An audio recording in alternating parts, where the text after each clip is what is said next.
तर जातनिहाय जनगणनेचे नेमके काय फायदे होतील ते जाणून घेऊया। महत्त्वाचे फायदे काय? जातनिहाय जनगणनेमुळे देशातल्या प्रत्येक जातींची संख्या ही स्पष्ट होणार आहे। तर सामाजिक असमानता दूर करण्यासाठी जातनिहाय जनगणना ही फायदेशीर ठरेल।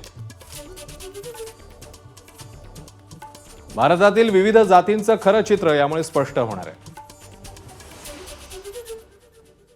तर आरक्षणासारख्या प्रश्नावरही जातनिहाय जनगणना महत्त्वाची ठरणार आहे।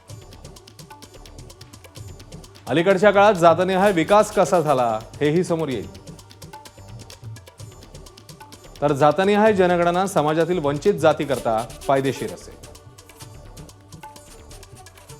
समानतेला प्रोत्साहन देण्यासाठी जातनिहाय जनगणना ही फायदेशीर असणार आहे। जातनिहाय माहिती गोळा झाली तर कल्याणकारी योजनांकरता ते उपयुक्त ठरणार आहे।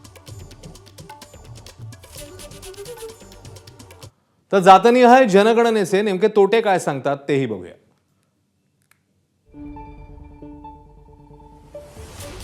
जातनिहाय आकडेवारीचा राजकीय मतांसाठी वापर होण्याची भीती आहे। जातनिहाय जनगणनेमुळे सामाजिक एकोप्यावरही परिणाम होण्याची भीती व्यक्त होतीये। तर भारतीय जातीची रचना ही गुंतागुंतीची असल्यानं जनगणनेसाठी मोठा खर्च होईल। जात आणि पोटजातींमुळे आकडेवारी गोळा करणं हे एक आव्हानात्मक बनणार आहे। जातनिहाय आकडेवारीमुळे जाती जातींमध्ये संघर्षाची भीतीही व्यक्त होती। एबीपी माझा, उघडा डोळे बघा नीट।